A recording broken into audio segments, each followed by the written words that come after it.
The views, comments, and opinions of the following program do not necessarily reflect those of Morris Media Studios, morrismedialive.com, or its affiliates. Listener discretion is advised.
Assalamu alaikum. Peace be unto you. I'm Sister Charlene Mohammed. Welcome to Liberated Sisters TV, live right here from Morris Media Studios in Leimert Park. Today we pay tribute to our brother, our friend, Brother Louis Farrakhan Jr. Brother Louis Farrakhan Jr. is the eldest son of the Honorable Minister Louis Farrakhan and Mother Khadijah Farrakhan. Brother Louis passed away peacefully in his sleep at the family home in Phoenix, Arizona. Today, paying tribute to our dear Brother Louis Jr. is Minister Abdul Akbar Muhammad. He is the international representative of the Honorable Minister Louis Farrakhan and the Nation of Islam. But first, we will hear from Brother Nuri Muhammad with today's Liberated Sisters Justice Report. And is Brother Nuri on? Wonderful. So today's Justice Report is going to be coming right out of the case in Alabama with the Waffle House assault, police assault. But here's Brother Nuri now with today's Liberated Sisters Justice Report. Brother Nuri, assalamu alaikum. Wa alaikum salam, Sister Charlene. It's an honor to be on the great Liberated Sisters show once again with the Justice Report. Yes, sir. Thank you so much for being with us for the Justice Report. And Ramadan Mubarak. Ramadan Kareem. Thank you. Now, Brother Nuri, let us know, for those who may not know, what happened at the Waffle House in Alabama. We're talking about the case of Sister Shakisha Clemens. What happened, and give us an update on why you went there. Yes, man. Well, as most of us have seen the viral video clip of our sister Shakisha being manhandled, abused, and at the closing of the tussle with the police, sexually assaulted, in my opinion, by the officers who handled her in a way that was so inappropriate that it stripped her clothes off and exposed her to the world. They arrested our sister because she asked a manager of the store for some plastic silverware to take home with her to-go order.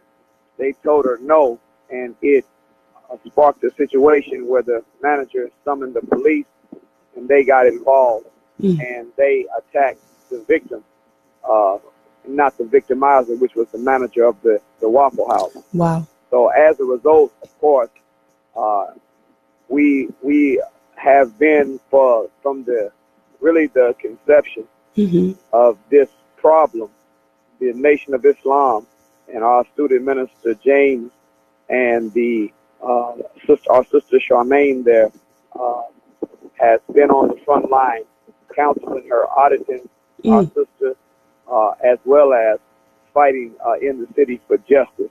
Yes. So they brought me in to the city because the minister, the Honorable Minister Louis Farrakhan, in our nation has a deeply vested interest Yes. in not only justice for our sister, but to make sure that our sister recovers well from this incident that has caused her psychic trauma, if you will. Yes. And at the same time, that we do something to galvanize the men of the Alabama area, to let the men know. I went there to let the men know that a badge and a gun does not deactivate your God-given mandate and your divine authority to respect and protect your woman. Yes.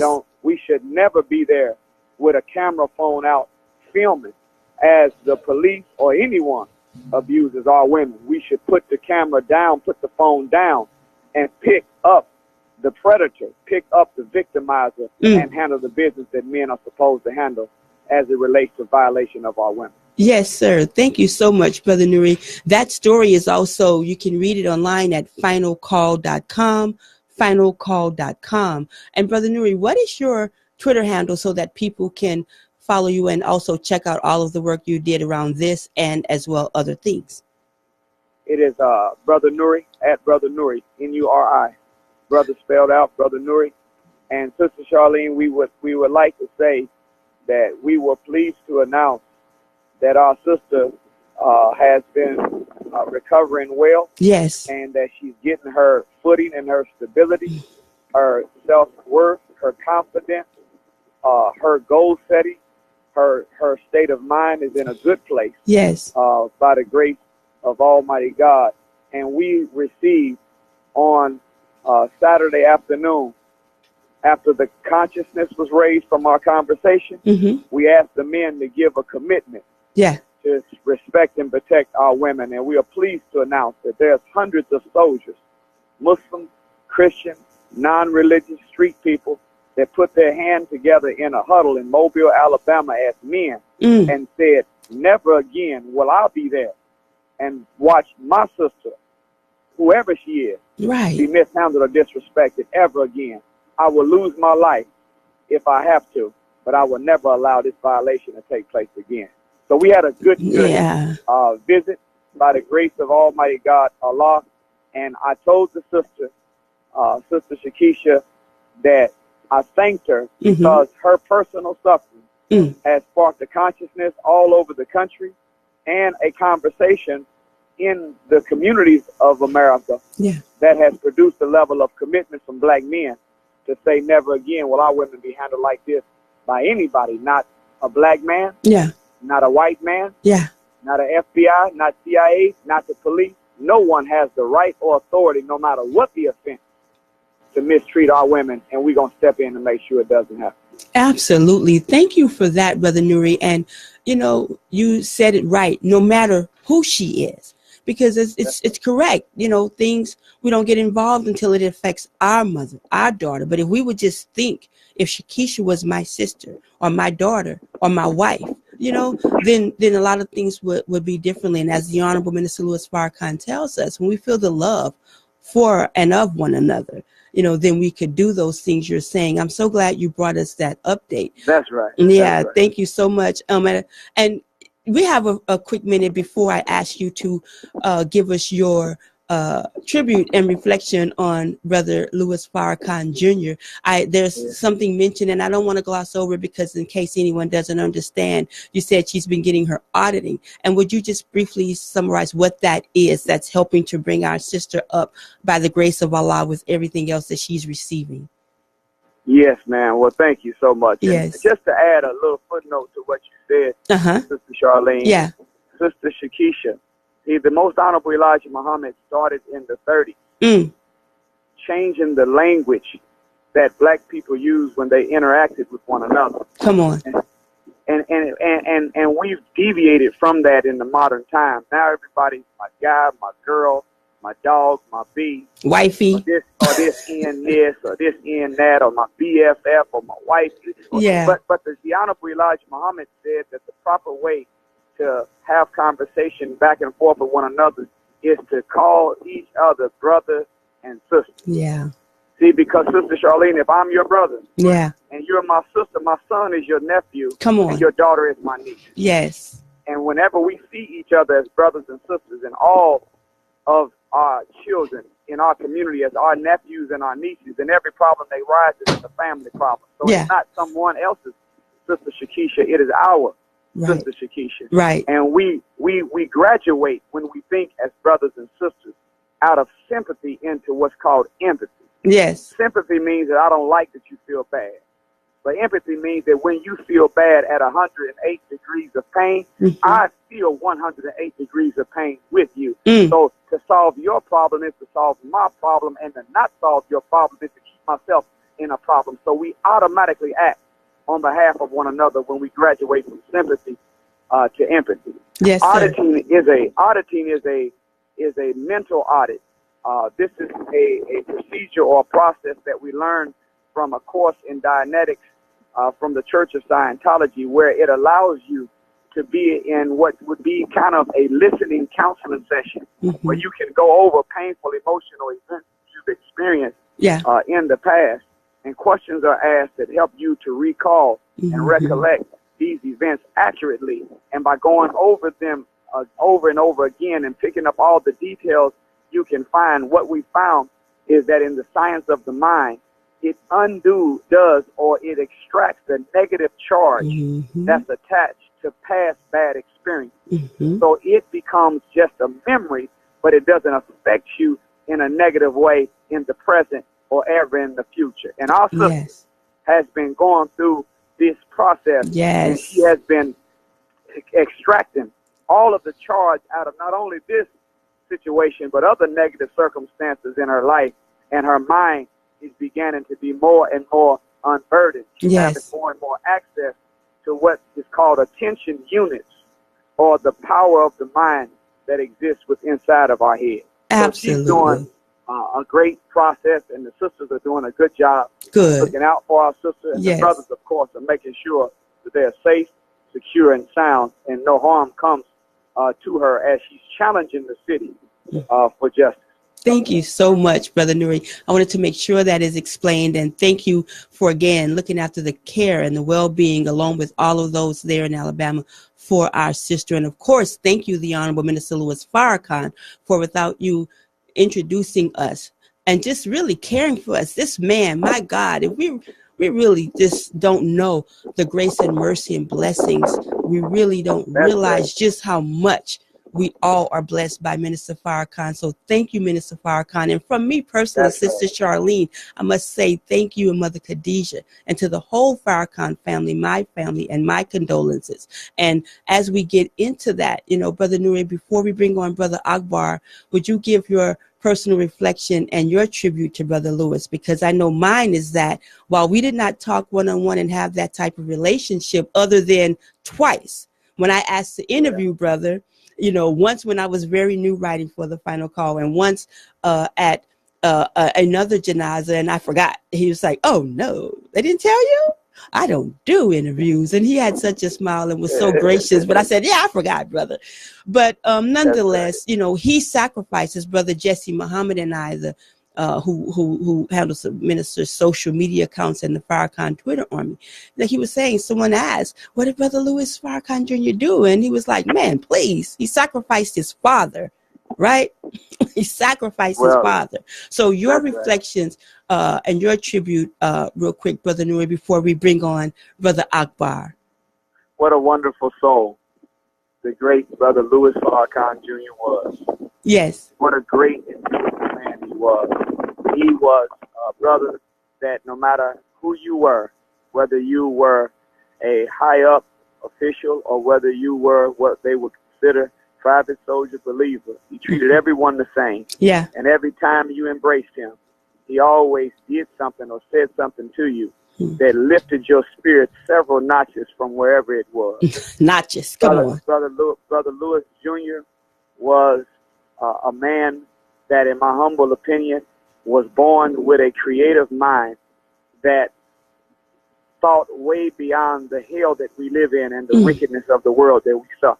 Come on. A lot of people don't know, but there's a lot of creative expressions that we practice inside of the Nation of Islam that came directly out of the mind of Louis Jr.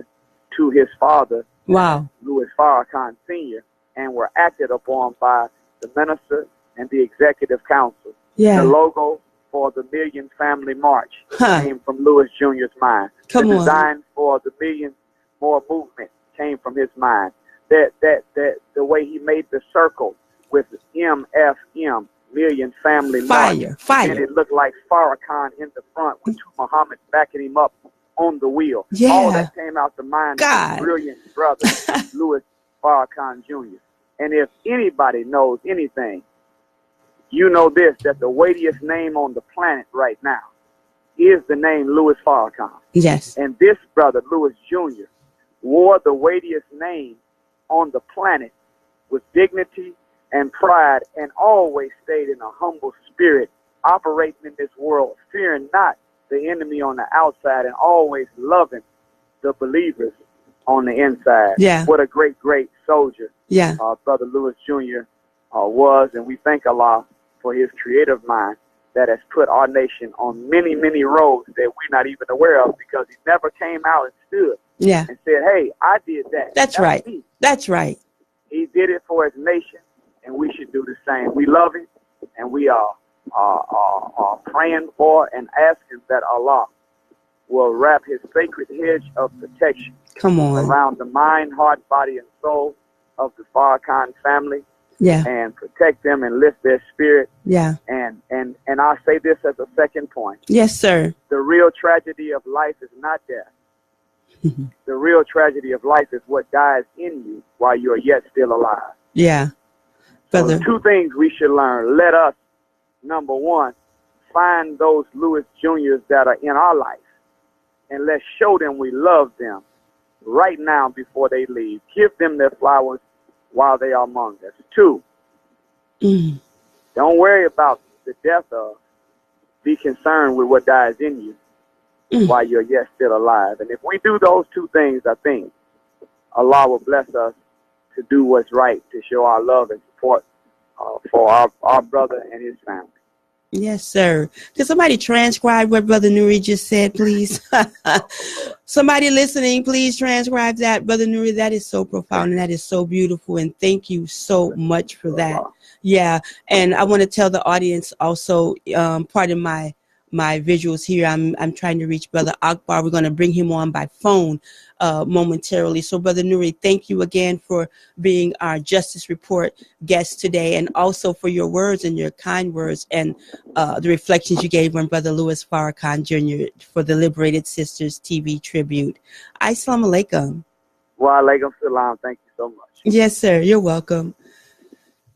So I'm going to turn now to Facebook. Everyone, I want to just read some of the comments that we're getting.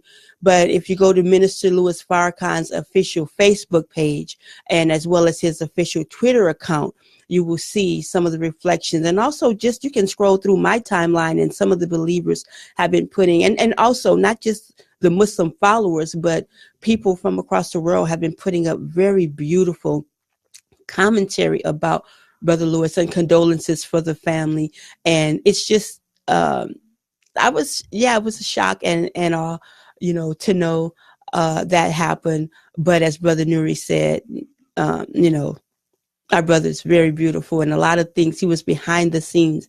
He had this big personality, and you will see in the post, people are talking about his smile, his humor, kept everyone laughing. But at the end of the day, also there's that other side. Just help Minister Farrakhan. And a lot of times people want to be out front, and out front is okay. It has its place. There are out front people, but to know the many things that he did, just a snippet Brother Nuri gave. I appreciate that, Brother Nuri. Thank you. And I think we have Brother Akbar. Okay, maybe I'll read some things a little bit later, but you can go to my Facebook page. Let's not delay. The international representative of the Nation of Islam and Minister Louis Farrakhan is here. Brother Akbar. Assalamu alaikum. Wa alaikum salam. Ramadan Mubarak. Ramadan Kareem, Brother Akbar. How are you? I am just fine, my sister. Thank you. Had some challenges, but I'm doing fine. Okay, well, that's good to know that you are indeed doing fine. And thank you for being on with us today, Liberated Sisters, and for being our guest to speak about our tribute to Louis Farrakhan Jr. Brother Akbar, let me just first tell people that they can call in to weigh in and make their own tribute as well. 323-293-3375. And the number is going to be up, and it's also on my page. Brother Akbar, I asked you to come on because you're our historian in the Nation of Islam. Brother Akbar, I said, I know that Brother Akbar can talk about Brother Louis Farrakhan Jr. from the early days, and what a loss that we are experiencing, but also what a blessing that we have received from Allah through Mother Khadijah Farrakhan and Minister Farrakhan. Could you tell us, just start, look at the beautiful brother, everyone. Well, first, I want to thank you for inviting me to talk about the minister's first son, Louis Farrakhan Jr. Yes. I knew him well from the time that the minister was transferred to New York, as many of our listeners know, and for the younger, newer listeners, Yes. may not, that when Malcolm X was assassinated, the tragedy of his loss of life, the Honorable Elijah Muhammad transferred Minister Farrakhan to New York. And quite naturally, he brought his family with him. Mm-hmm. And first son, who was then 7 years old, came to New York, and I had a chance to be with them and to work with the family and Minister Farrakhan for the next 10 years, until 1975, when we all went different ways on the departure of the Honorable Elijah Muhammad. But I just want to say this about Louis Jr. You know, he was the soul of the family in terms of one who kept people laughing, quick-witted with his jokes and his humor, always smiling, always showing that he enjoyed life. Yes, sir. And even during times of tremendous challenge, he would come out smiling. Mm. And so I had this opportunity, excuse me, I have this, Alhamdulillah. Thank you. I have this hay fever challenge, but I wanted to mention that, and his 6 beautiful children. Yes. So, our condolences once again go out to the family that absolutely is challenged on the loss of his life. Yes. And you always search for meanings of things that happen in the predominantly Muslim world, and maybe among some of the Muslims in America. When someone's life is lost during the month of Ramadan, they consider that a great blessing and a great sign of many things. Yeah. Because of the events that happen during Ramadan, that are not planned events, like we're planning this for Ramadan, but it happens during the holy month of Ramadan. Yeah. And, we lost Louis during the month of Ramadan, and much meaning to it. Yeah. This morning, I want to say that on our prayer line, Imam Abdul, who was sitting in for Brother Jamil, who does the hadith of the day, did a talk on death, and he went to Prophet Muhammad, peace be upon him, his son Ibrahim, who he lost at an early age. Talked about after someone passes, the period of, I would say, I hate to use the term mourning, but the period of pain of losing a son. But he stood beautifully. If you have a chance to rehear it, please listen to it. Yes. But I do want to say, my sister, I know we have limited time, but I do want to say this, that he was blessed with 6 children. Yes. Very beautiful children. You're okay. You're okay, Brother Akbar. You can take your time. You have 30 minutes. We're going to have a clip of Minister Farrakhan. That'll be about 2.5 minutes. We're going to probably play that at the 45 mark now. But you're okay. Go ahead. Pardon my interruption, but you're okay. Thank you. Yes, sir. When he returned to Allah, he had 5 grandchildren. Whoa. But,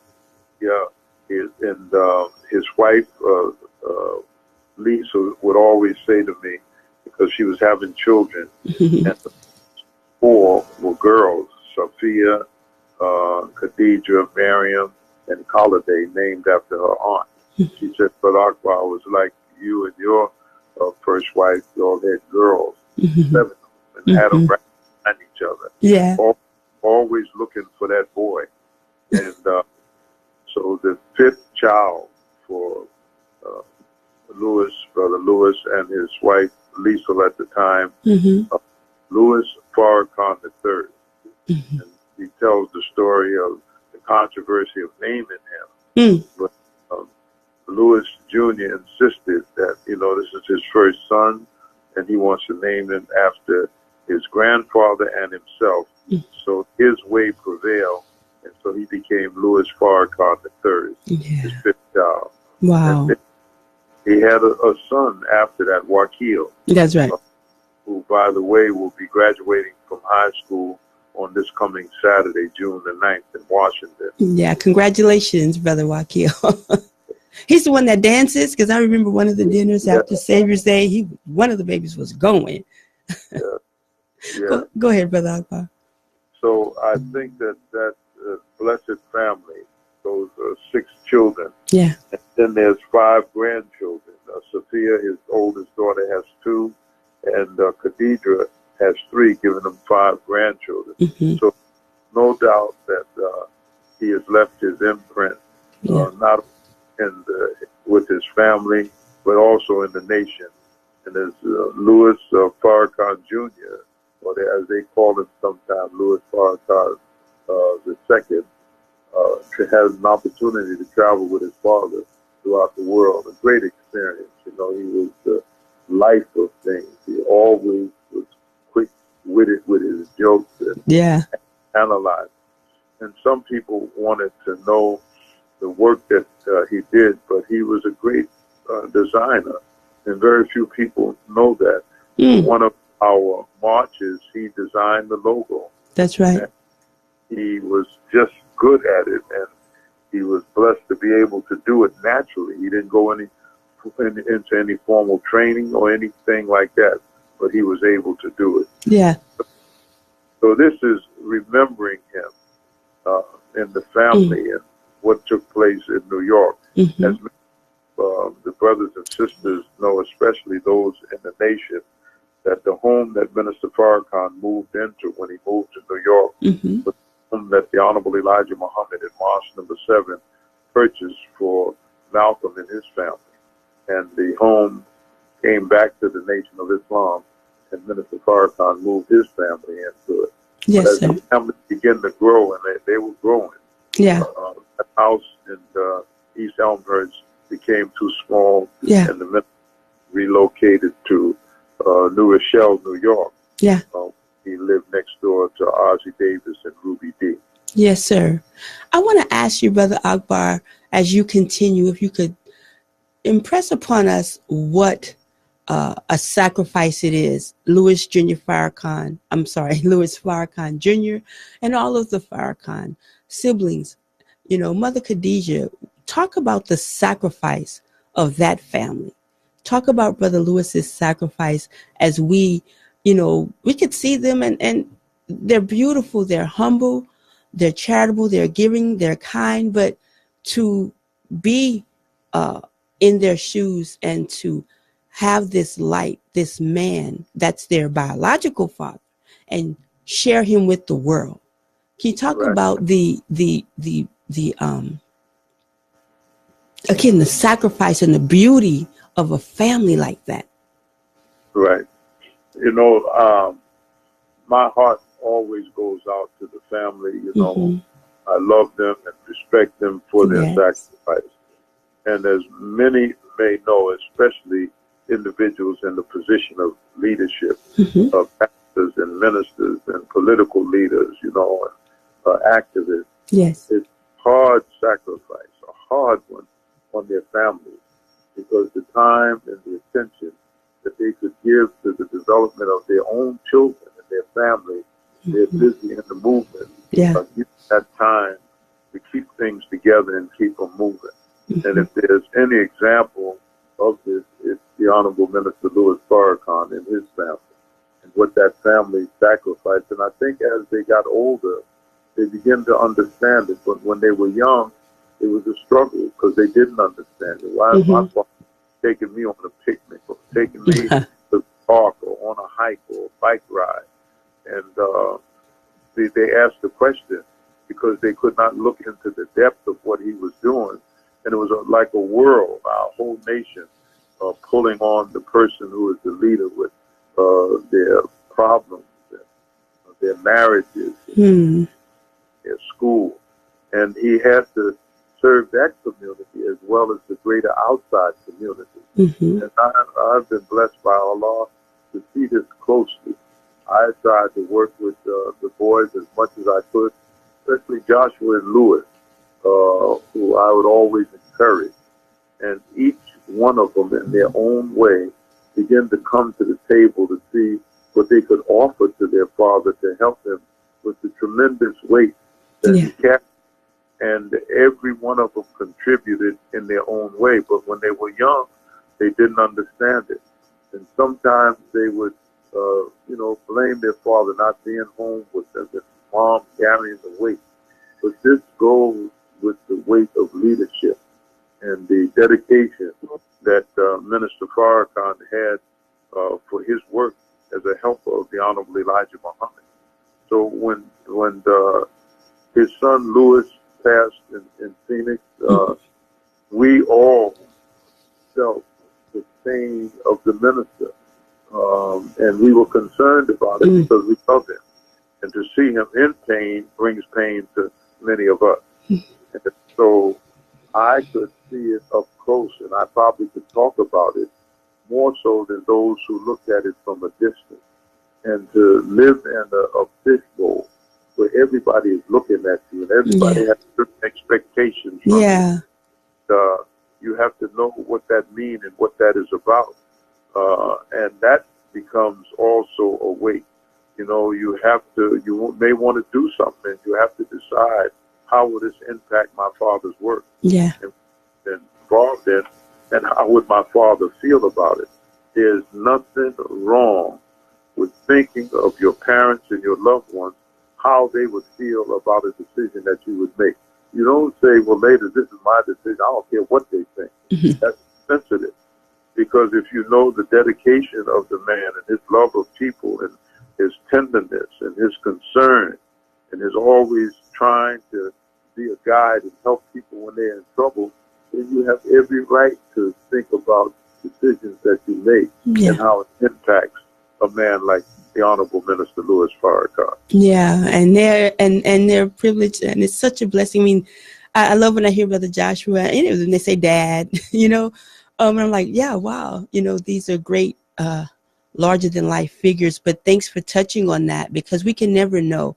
It's hard enough being a son, a daughter, finding your way, and you have your relationship with your parents in a quote unquote normal relationship. But this powerhouse family, right? Our first family. Let's get it right. This is not a lightweight thing that has happened, in the world. That's right. This impacts the world. But go ahead, Brother Akbar. These are my sentiments, but this is how I just feel about it. Like I'm still in a woe kind of position. But go ahead. And someone asked if the Janazah, which is on Friday, will be live streamed. We're online. I don't know, to those who are listening in online, but it is this Friday at Mosque Maryam. The Nation of Islam's official statement is out. You can go to noi.org. Also, as you continue, Brother Akbar, safe travels. We're praying for everyone who is traveling in to make it safely and to return home. And just everyone keep the family in prayer. But go ahead, Brother Akbar. Thank you. Yes, it is Friday. And the question came up this morning, I am not sure. And perhaps as the day moves on and as the family meets and makes decisions, that information will come out whether it will be live streamed or not. Yeah. But it'll be 3 o'clock, as you said, at Mosque Maryam. Yeah. Yeah. Just so happened that we lost another Louis. Yes. Family, and his service will be the next day at the Life Center, 119th Street near Halstead in Chicago. And as it is planned now, the Honorable Minister Louis Farrakhan will do the obituary for Attorney Louis Myers, a dear friend and a brother. He's like a member of the nation. Yes. And our condolences go out to his wife Tina and his son Louis Myers Jr. Yes. And Brother Akbar, I want to add, I wanted to add something to that here in Los Angeles as well. Right out of Mosque 27, we want to send our prayers and condolences to Brother Stephen Muhammad and his wife, Sister Aliyah Muhammad, and their family in the passing of their mother, Sister Lena Echoes, a beautiful, bright spirit. So we have three ceremonies or services, janazahs in the nation this weekend coming up. But let's continue, Brother Akbar. I didn't mean to interrupt you. Oh, no problem, no problem. And as we are born into the world, surely we will die and leave the world. God has ordained it that way. Mm-hmm. When you get older, when you're 21, you never think about the death, So didn't. You don't think about it. Nope. As you get older, you can think about it. And even when you're younger, you don't even talk about it. Mm-hmm. But as you get older, you can. And you can see that God brings men and women into the world, and he gives them this time on the earth for them to make the contribution that comes from them and to focus on the reality of life and what they bring to the table, especially to a people of struggle. Mm-hmm. And so that's why you look at the lives. I want to say in the Muslim world that I've been blessed to travel in extensively. When they have a Janazah prayer, they have it. They don't have the kind of ceremony, I'm going to use that word, that we have in our community in North America. And I often tell my brothers from the Muslim world, whether it is Indonesia or Malaysia or Africa or the Middle East, that your experience is different from ours. And our expression on the death of our loved ones, our parents, our children, is a little different from your expression. There is a root to it in West Africa, because after they have the Janazah, 40 days later, they have like a tribute to the one who has passed away, and everybody gathers. But at the, we call it the farewell ceremony, then we say the words that tell stories about the life of that one who has gone on. If a parent is burying a child, that is a hard one. That's not easy. It's not easy. It's not something that you can say, well, there is life and there's death. God has ordained it. Alhamdulillah, I accept the will of God. Yes, all of that is true, but you're also a human being. Yeah. And you lose a loved one, it's like, as I mentioned on the prayer line, it's like a hole in your soul, and it's very difficult to fill that hole. Only God can make you feel whole again, because you turn to him in this kind of hour. But grieving for a lost one, it goes with the territory. There's nothing bad about it. We don't cry or be emotional at funerals and so forth. It's easy for you to say it. Yeah. But to live in that experience, inside, you could be crying inside. Your soul is longing for that one to be with you that is now out of your life permanently in death until you meet them on the other side. So this is a challenge for every one of us. And it comes to our nation when it strikes into the family of the leader of the nation of Islam and his pain. Yes. We feel that pain. Yeah, and Minister Farrakhan and Mother Khadijah. I just keep thinking about them, and I just keep seeing Mother's face keeps coming to mind. Brother Akbar, if we may, and thank you for that. I just love this picture, Brother Louis. This is great. But let me share some things online that people have been posting, all week.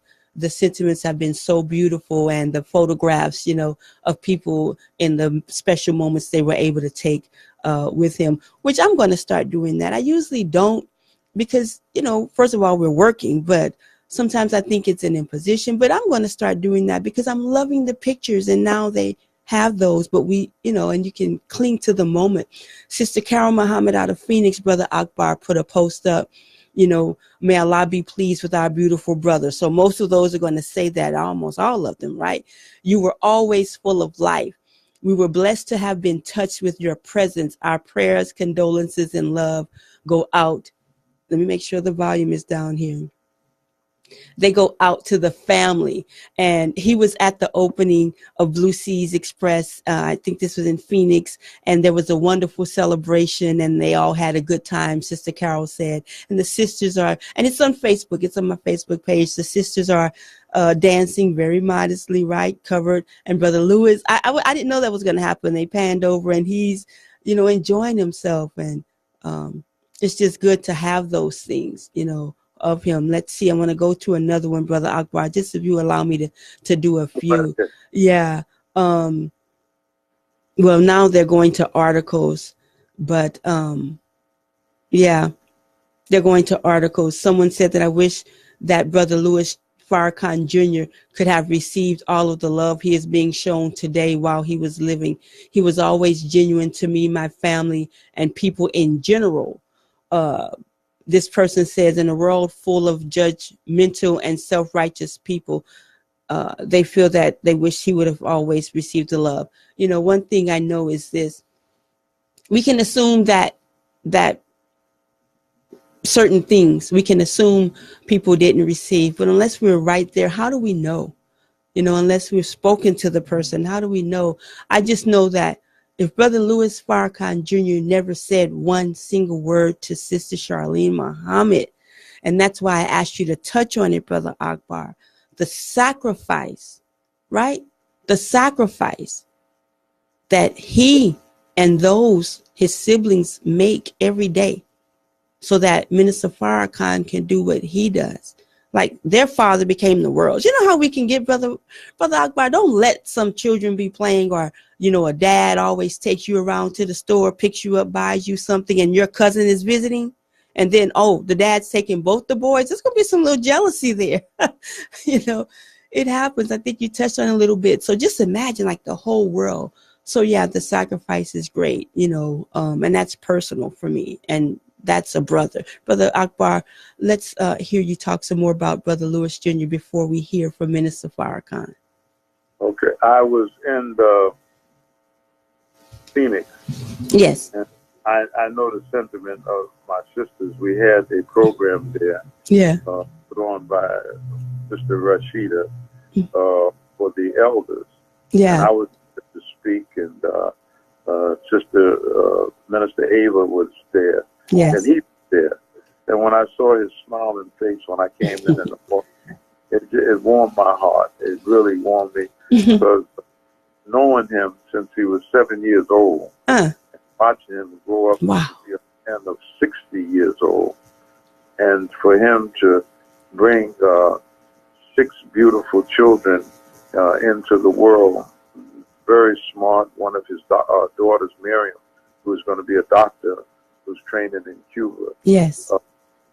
And I thought about it when I got the word that Louis had left us.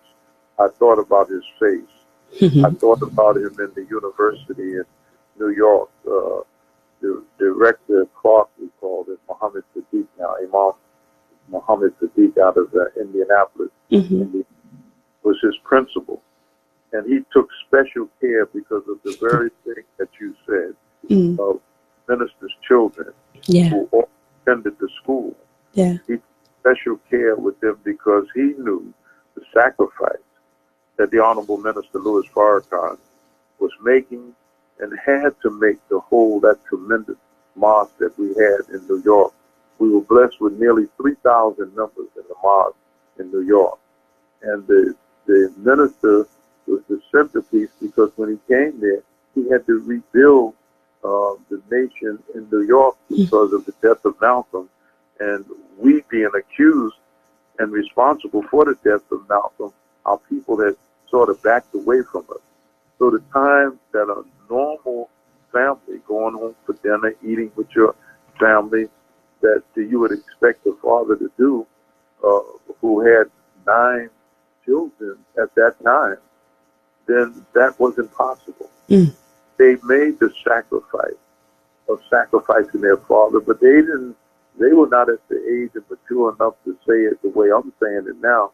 We sacrificed our father so that you could have the voice of Minister Farrakhan to put us on the straight path, and to keep us as Muslims, and to teach us and to grow us. They couldn't see it at that time. They were young.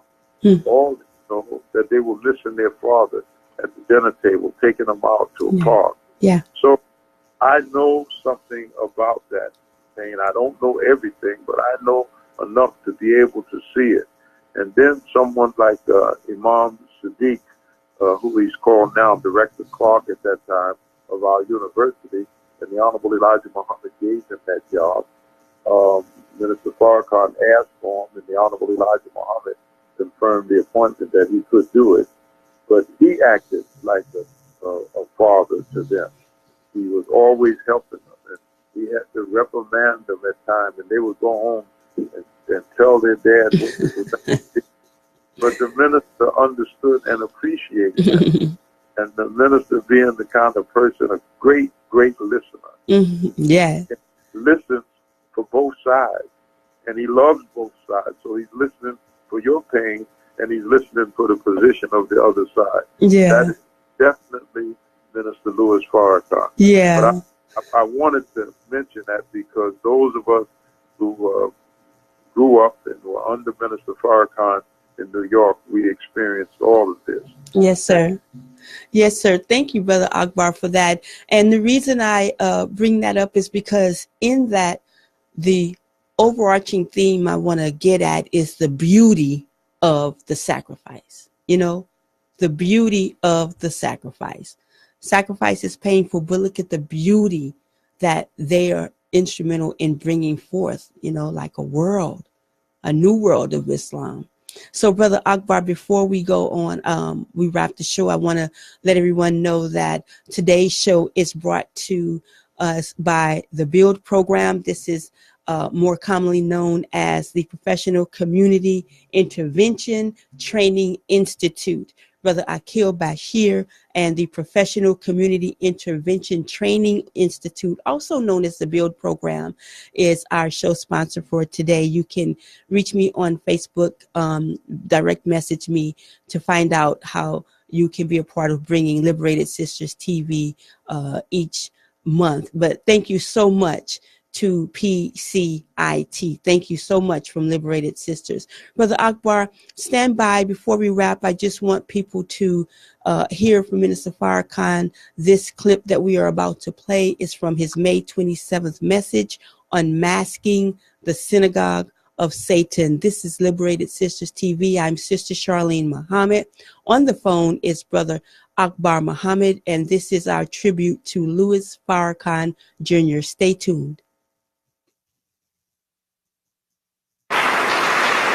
So what does God say?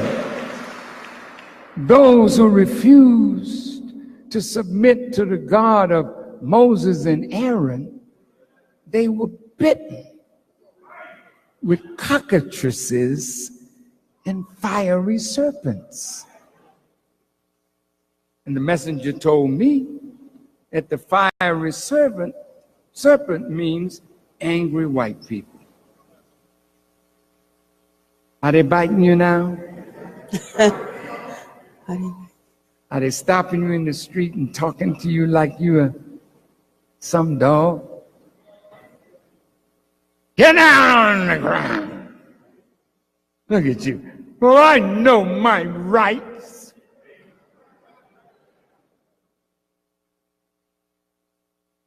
And Justice Taney said you don't have no rights that a white man is bound to respect. And you're going to learn that. So the whipping winds, Mr. Trump is stirring them up. And the whipping on you is going to keep going until you say to God, I'm ready, God, to obey you. I know you want what is best for me. And if you want to give me land that we can be free, I'm with you. They keep playing the words of Dr. King.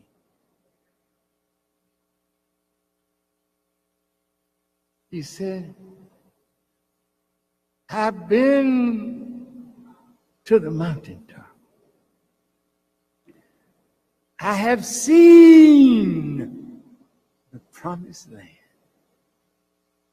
Not sky. I may not get there with you, but we as a people are going to get to the promised land. The next day, our brother was assassinated, but his last words, I'm not fearing any man. You're going to have to lose your fear and fear only God. Now,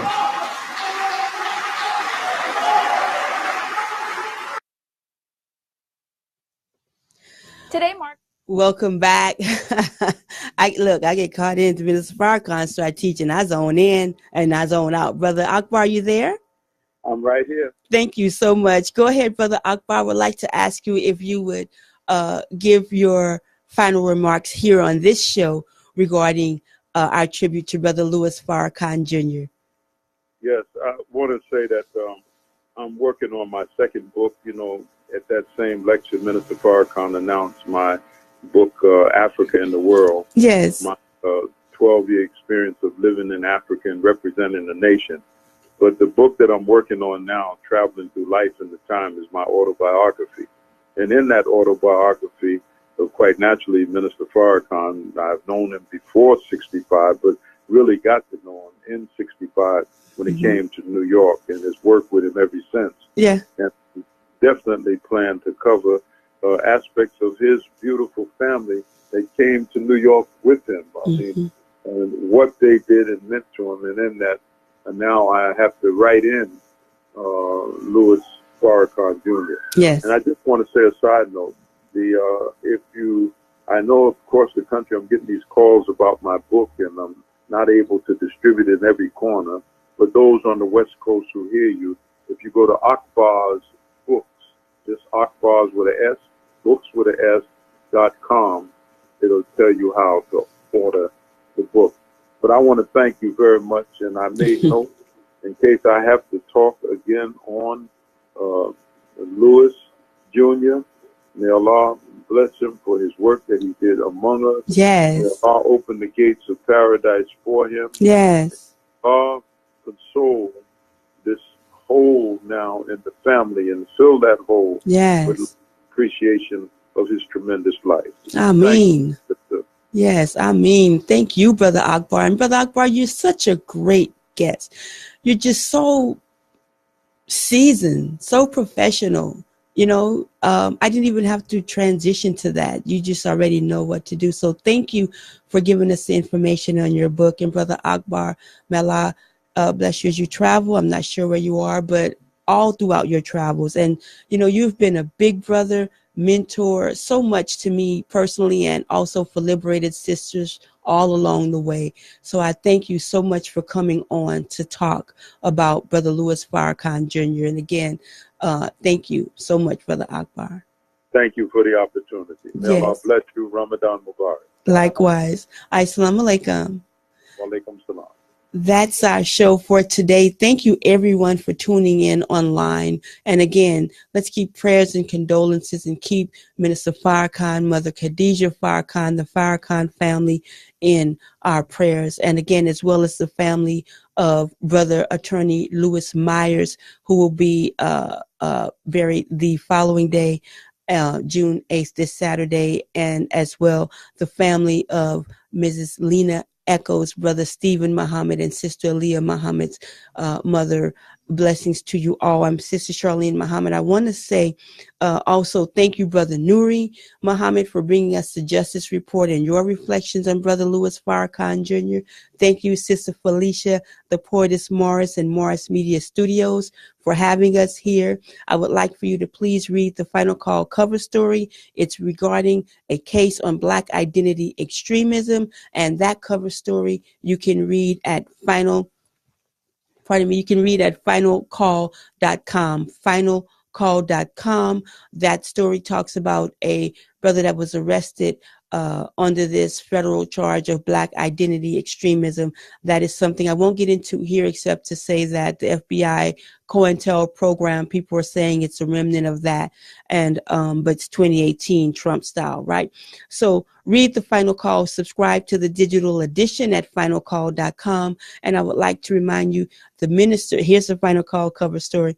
Minister Louis Farrakhan's 44-song box set, Let's Change the World. You can get that at lctwmusic.com. Minister Farrakhan has many artists featured on there: Shaka Khan, Snoop, Common, Denise Williams, Damian Marley, Rick Ross, many more. And you can get that at lctwmusic.com. Liberated Sisters, you can catch us this Friday on Radio Justice Los Angeles, rjla.org, and also on June 23rd on 90.7 FM, kpfk.org in Los Angeles.